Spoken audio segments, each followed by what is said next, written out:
Ya la tenemos aquí a Marta Esteban, Marta Fernández de Castro, para mí la gran triunfadora de esa gran mañana de running en Valencia. Sí, para mí también, porque lo que ha conseguido, bueno, es una pasada, ¿no? Ese gran registro y encima cómo lo ha conseguido, ¿no? En un día que no era propicio para hacer buena marca, y es que le ha metido 4 minutos a su marca, un bocado de 4 minutos. 2:30:47, paró el crono Marta Esteban, aquí está con nosotros. ¿Qué tal, Marta? ¿Cómo estás? Muy bien, gracias. ¿Te lo has asimilado? Todavía no del todo, lo empiezo a asimilar. Eso decir, soy una tía de 2:30, eso no, eso todavía no. Bueno, hemos seguido tu preparación porque lo hemos comentado en muchos programas de Super Running, en Soria este verano. Antes hablábamos con amigos que se nos ha hecho ameno, pero a la vez días muy duros. Lo tuyo tiene que haber sido bastante duro, ¿no? Sí, ha sido muy duro. Yo me fui precisamente a Soria porque es tan dura la preparación que en Valencia es imposible.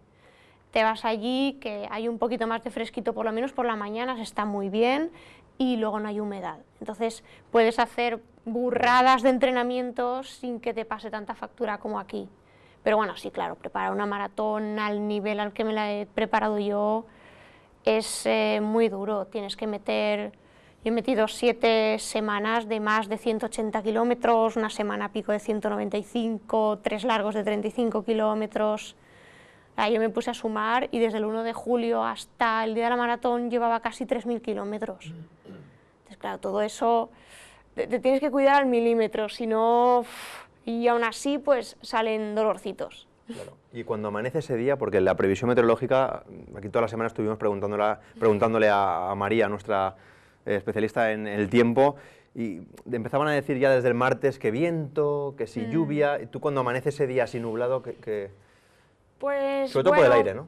El aire, sobre todo el aire. Yo empecé a ver que sí que hacía aire y bueno, pues ya pensé, mira, en la media de Barcelona hacía más aire aún, hice hora 13:16, ¿por qué no me va a salir aquí hoy? Voy a tener a Pablo Villalobos ahí delante, voy a intentar meterme en un grupo. Yo sé que a partir del 25 o del 30 el grupo suele desaparecer, a esos ritmos desaparece, pero por lo menos lo máximo posible intentar un poquito estar resguardadita.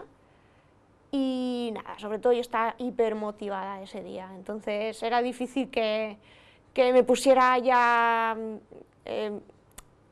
que yo salía a darlo todo.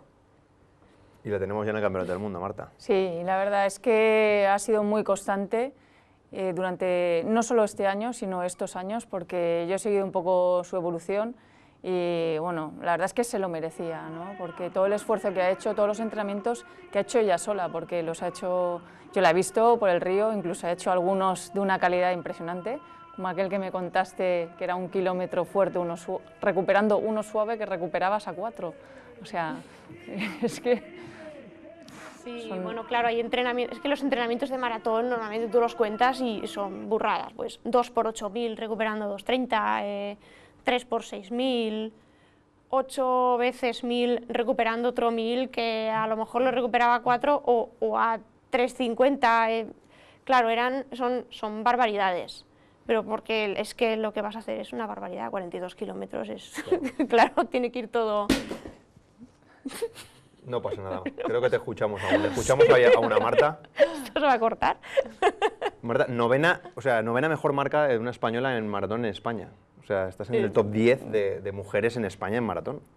Ya, yo no sé, es que claro, yo pensar esa marca era tan estratosférica para mí que yo en la vida me he puesto a mirar a ver cuál es el top 10 de... Yo qué sabía, yo llegué allí, llegué súper contenta, me puse a abrazar a todo el mundo me abrazaba y yo no sabía ni realmente esa marca qué es lo que significaba. Marta, un campeonato del mundo, tú como entrenador ahora, ¿qué consejo le das a Marta? Si es que se le puede dar algún consejo. Nada, ahora ya me ha quitado la marca, ya está por delante de mí.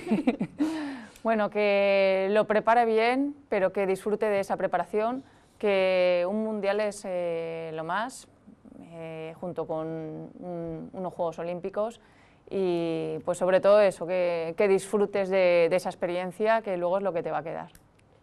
Sí, la verdad es que, bueno, a ver, hay que aclarar que no estoy todavía fija en el mundial, que soy seleccionable, eso sí, pero bueno, que con la marca que he hecho pues tengo papeletas para ir. Y nada, pues claro, me haría muchísima ilusión, porque sí que fui al Campeonato del Mundo de media maratón, pero bueno, eso es como que está separado, es un día aparte, solamente el Mundial de media maratón, pero claro, es que en este caso es el Mundial absoluto de todas las pruebas de atletismo, pues donde va Bolt, donde va, claro, es una pasada. La experiencia va a ser única, Marta. Y además en maratón. Claro, pues que la disfrutes mucho porque estamos seguros que estarás. Ojalá. Gracias y enhorabuena, Marta Esteban, nuestra protagonista especial en el día de hoy. Nada, Marta, vamos a Publi porque al volver ya vamos a pensar en carreras nuevas, que empiezan a llenarse ya otra vez en el calendario. Tenemos las San Silvestres ahí, pero hay antes de las San Silvestres carreras como la de Massamagrell, que enseguida vendrán a contarnos el alcalde de esta localidad y varios miembros del Club Atletismo Cantallos. Pausa y volvemos enseguida.